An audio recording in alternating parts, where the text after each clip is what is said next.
Now we've got more on Ireland. The country's decision to accept a bailout has shifted the focus to the other high-budget deficit nations in Europe, namely Portugal and Spain. It's a question of sovereign risk with major implications for borrowing costs and market access.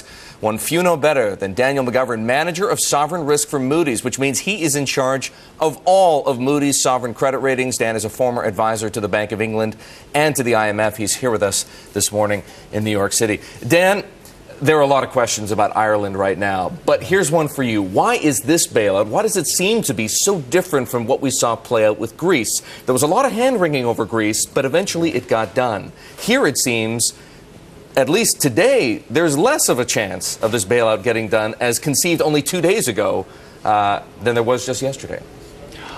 Oh, I'm not sure that's the case. The fundamental difference between the Irish situation and the Greece situation is that the core of this is the banking system in Ireland. And the Irish banks are really on a lifeline provided by the European Central Bank. This new proposed EU IMF facility provides that permanent or stable support for the banking system through the government of Ireland. And so it's just very fundamentally different than Greece. How do you factor politics into the equation? I know you're not an expert on Irish politics, and so we won't go there, but clearly politics is a problem. The government appears to be on the verge of collapse. There is a risk that the budget won't get passed. The Green Party wants to have an election as soon as possible. Even if the EU is standing behind Ireland, if Ireland can't negotiate a bailout with the IMF because there is no government to negotiate it, what happens then? In these crisis situations, politics is always fraught. But the fact of the matter is that I think they're all committed to the economic recovery of Ireland. And so what has to happen is they have to find some common ground for conditionality. I mean, domestic politics is central to acceptance of an IMF program, and the fund realizes that. But there is no plan B now. The Europeans seem to be taking a very hard line with Ireland. Is that part of what you might call the lessons learned from Greece? Yes and no. I think that there was a fundamental change after the EU summit in Deauville, and they're thinking about putting this crisis workout on a more permanent footing. There are some lessons learned in Greece, but I think it's more about the EU's internal processes rather than the economics of the two countries. We are back with Dan McGovern, manager of sovereign risk for Moody's, the man in charge of all Moody's sovereign credit ratings. Dan, let's continue with Ireland for just a moment. Yesterday, Moody said that Ireland was on the brink of a multi-notch downgrade. Yes. That seems to be coming, I have to be honest with you, a little bit late in the process. Why wait until this far to talk about a downgrade for Ireland when it was clear, at least several days ago, if not a few weeks ago, that we were headed in this direction?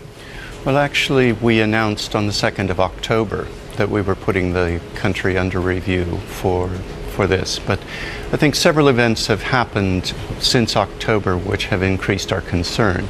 One is the scale of deterioration in the banking system, which I don't think was appreciated.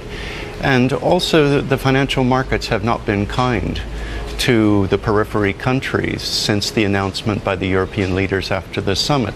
The financial markets are afraid of advancing credit to banks and to sovereigns. And so what we're reflecting is the reality in the financial markets. While we have also said our best judgment at the moment is it will retain an investment grade rating. How do you balance that push me, pull you relationship between a credit ratings outfit like Moody's and the financial markets? Because clearly the financial markets are dictating to a large degree what happens to these sovereign borrowers, whether it's Portugal or Spain or Ireland, whether they have access at all to capital markets, which certainly changes the credit picture.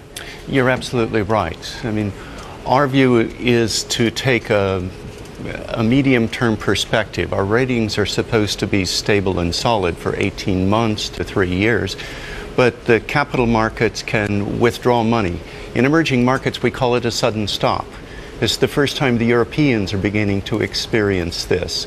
And when the capital markets cut off credit, whether it's to a government, to the corporates, or the banks, suddenly you create a new reality.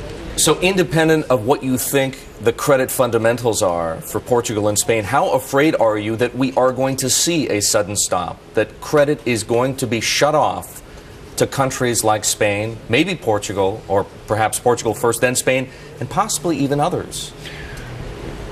It is a... And if not shut off entirely, you know, risk dialed up, borrowing costs jacked up. Right. Well, we think that Spain is in a fundamentally strong position and others away from the periphery. We do have concerns about Portugal because their banking system is, again, reliant on ECB financing. And there's a point at which it ceases to be practical for the government to borrow from the capital markets. There is a backstop facility, the EFSF, and so that was put in place precisely to provide that protection against capital markets. Dan, one last question before we go. Do you think bond investors need to come around to the idea that a restructuring may be imminent for some of these sovereign borrowers in Europe? Not in the foreseeable time horizon. I think that it's a discussion for 4 or 5 years down the road and in a much more quiet and thoughtful environment, not in the midst of this crisis. All right, Dan, great of you to join us. Dan McGovern, he is the head of sovereign risk at Moody's, the man in charge of all of Moody's sovereign credit ratings.